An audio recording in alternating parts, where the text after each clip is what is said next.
যার কাছে দিবেন সে আপনাদের এমপি। কাজী ভোটটা তো পচায় লাভ নাই, পচায় লাভ আছে।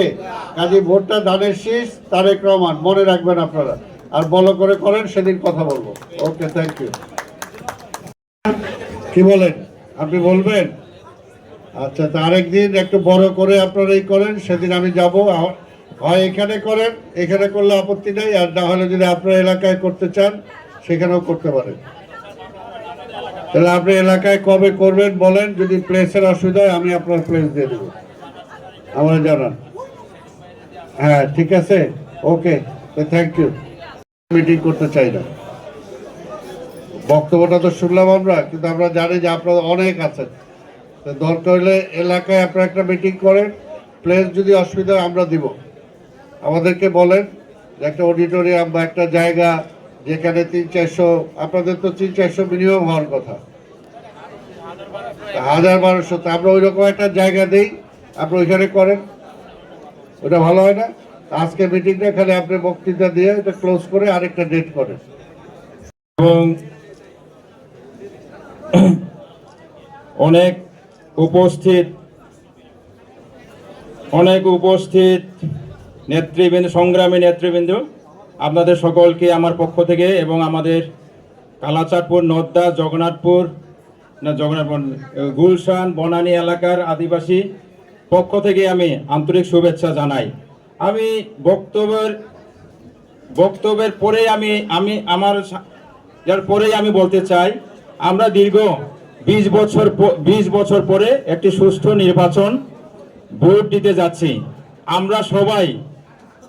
আমরা আদিবাসীরা সবাই অন্তত খুশি, আমরা এটা স্পষ্টভাবে ভোট দিতে পারবো।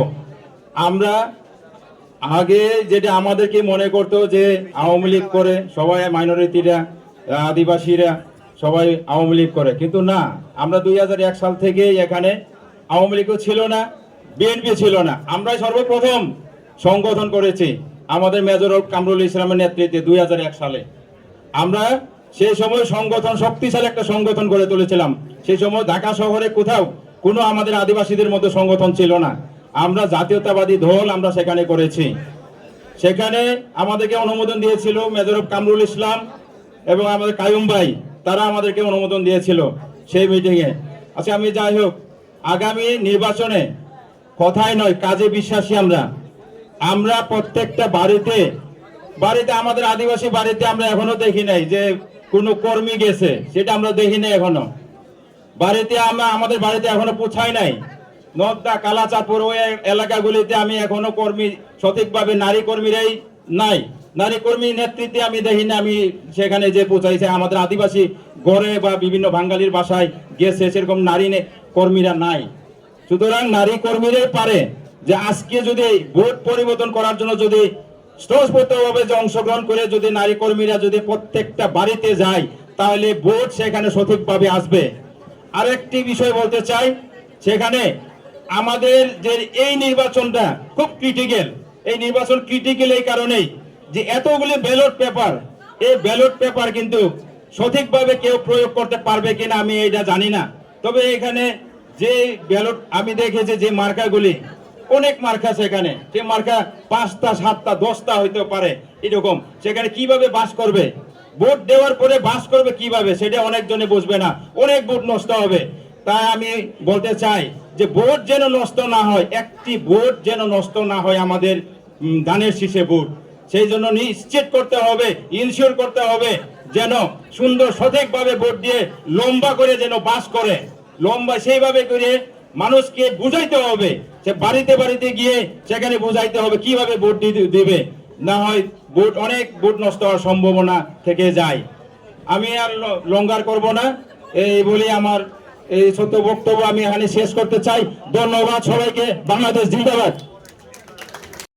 ওখানকার যে প্রিন্স, সালে প্রিন্স, ওনার জন্য ধানের শীষ মার্কায় অলরেডি নির্বাচনী প্রচারণা চালিয়ে যাচ্ছে। তো আমরা এই মুহূর্তে ঢাকা 17 আসনের যে নির্বাচন সমন্বয়ক বীর মুক্তিযোদ্ধা স্যারকে আশ্বস্ত করতে চাই, আমার বাবাও একজন বীর মুক্তিযোদ্ধা।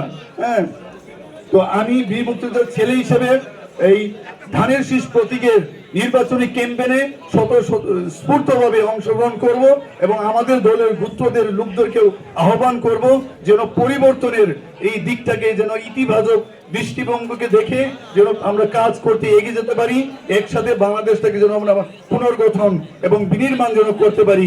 সকলকে অনেক ধন্যবাদ।